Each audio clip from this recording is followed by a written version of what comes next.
Assalamualaikum dear friends, welcome to the CSS Learners Academy। आज की इस सेशन में हम कुछ बात करेंगे फ्रीक्वेंटली आस्क्ड क्वेश्चंस के हवाले से जो जनरली CSS के बारे में पूछे जाते हैं। ये जो वीडियो है प्रिसाइसली ये बिगनर्स के लिए है, ऐसे लोग जो चाहते हैं कि वो CSS करें फ्यूचर में और उसके बारे में दीगर सवालात उनके जहन में पैदा होते हैं कि ये CSS क्या होता है, इसके लिए अप्लाई करने का तरीक़ाकार क्या होता है, और अगर हम CSS फिर इसकी स्टेजेस हैं वो कौन कौन सी होती हैं। एक यानी उसकी रिटन जो एग्ज़ाम है उसकी स्टेज है, फिर उसकी साइकोलॉजिकल है या मेडिकल है, और फिर उसके बाद फाइनली इंटरव्यू है।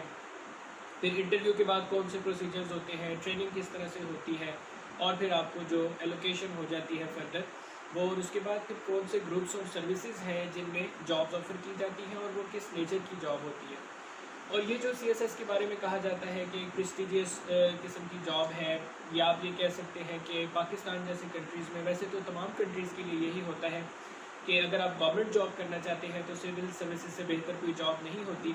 क्योंकि ये किसी भी जगह ऐसा नहीं होता कि आपको विदाउट कंपटीशन जो है इस तरह की जॉब्स मिल जाए।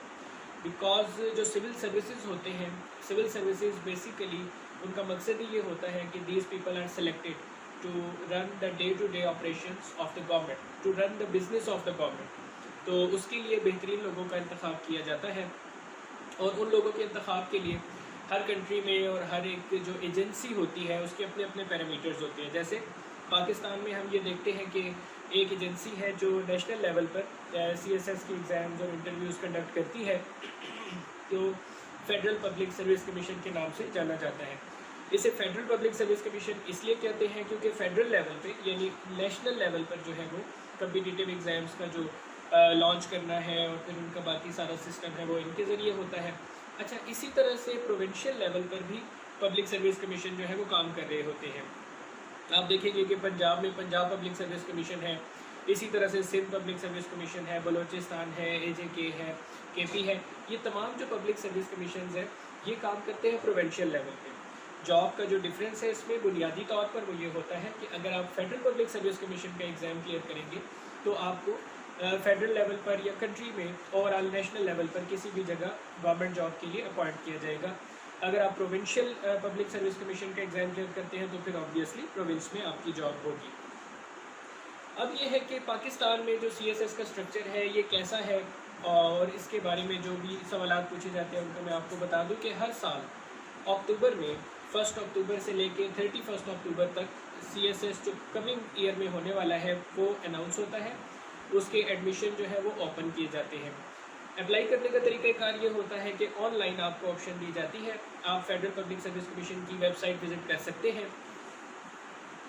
वेबसाइट पे आप ये देखेंगे कि CSS का बाकायदा एक अलग कॉर्नर बना हुआ है, एक अलग टैब बना हुआ है जिसमें उससे रिलेटेड सारी इन्फॉर्मेशन दी जाती है। यानी पास पेपर्स भी वहाँ से आपको मिल जाएंगे, सिलेबस भी मिल जाएगा, CSS के रूल्स भी मिल जाएंगे जिनके ऊपर आप एग्री करते हैं तो फिर उसके बाद आप आगे बढ़ सकते हैं।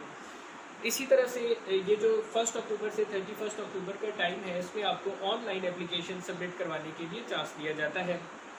तरीक़ाकार उसका सिंपल है, फेडरल पब्लिक सर्विस कमीशन की वेबसाइट से आप चालान फॉर्म डाउनलोड करते हैं वो 2200 रुपीज़ जो है उसकी फ़ी है जो आप नेशनल बैंक में जमा करवा देते हैं, स्टेट बैंक या नेशनल बैंक में, और उसके बाद आपने ऑनलाइन अप्लाई करना होता है जिसमें आपके सारे डॉक्यूमेंट्स यानी जो आपकी फ़ी रिसिप्ट है ये होनी चाहिए आपके पास। इसी तरह से मैट्रिक, FSC, BSc या बैचलर्स आपने जिस भी फील्ड में किया है फाइनल डिग्री होनी चाहिए, डोमिसाइल होना चाहिए, पासपोर्ट साइज़ फ़ोटोग्राफ होनी चाहिए, ID कार्ड होना चाहिए। इन डॉक्यूमेंट्स को सामने रखकर आप एप्लीकेशन जो है वो ओपन करते हैं ऑनलाइन परफॉर्मा, और आप उसमें अप्लाई करते हैं CSS के लिए। इसके बाद आपके पास 10 डेज़ का टाइम पीरियड होता है जिसमें आपने डॉक्यूमेंट्स की जो हार्ड कॉपी है वो सबमिट करानी होती है फेडरल पब्लिक सर्विस कमीशन का जो हेड ऑफिस का एड्रेस है उसमें। अब ये है कि इसके बाद फिर आप का फाइनल जो एग्ज़ाम है वो फरवरी में होना होता है, हर साल फरवरी में होता है, ऑलमोस्ट मिड फरवरी में आप कह सकते हैं कि एग्ज़ाम शुरू होते हैं। और तो अब फिर से यही तरीक़ाकार जो है वो अडॉप्ट कर लिया गया है कि एक दिन में आपके 2 पेपर्स होते हैं, मतलब बीच में इसमें थोड़ी सी तब्दीली पैदा कर दी गई थी, यानी उसमें कंपलसरी जो है वो एक दिन में 1 पेपर होता था और ऑप्शनल जो है वो इसी तरह से एक दिन में 2 पेपर होते थे। लेकिन अभी 2020 में फिर वही जो पुराना सीक्वेंस था उसको रिवाइज़ कर लिया गया है और अब ये होता है कि आपके एक दिन में 2 पेपर होते हैं, 9 से 12 और फिर 2 से 5, और इसी तरतीब से जो है वो तकरीबन 1 हफ़्ते का टाइम पीरियड होता है जिसमें ये CSS का एग्ज़ाम जो है वो कंप्लीट हो जाता है। यानी आप ये कह सकते हैं कि पेपर्स के दौरान आपके पास पढ़ने का टाइम भी नहीं होता, मार्जिन भी नहीं होता। जितनी तैयारी आपने उससे पहले कर ली है, बस उसको आपने रिप्रेजेंट करना होता है। और this is all about the CSS exam. अब जो हमारी नेक्स्ट वीडियो आएगी इंशाल्लाह, उसमें हम ये देखेंगे कि इसकी स्टेप बाय स्टेप जो अप्रोच है वो क्या होती है, यानी किस तरह से अप्लाई किया जाता है, किस तरह से एड्स आते हैं, कैसे आप उसके लिए अप्लाई करते हैं, उसके बाद क्यों कौन कौन से प्रोसीजर होते हैं, यानी आपका रिटर्न का प्रोसीजर है, उसके बाद मेडिकल है, साइकोलॉजिकल है, और फिर इंटरव्यू का जो है वो फाइनल फेज़ होता है। उसके बाद एलोकेशन होने की सूरत में कौन से आपके पास जो है वो सिलसिला होता है और नई एलोकेशन होती है, तो फिर आप दोबारा से किस तरह चीज़ों को प्लान कर सकते हैं। नेक्स्ट वीडियो में इंशाल्लाह इस पर बात करेंगे।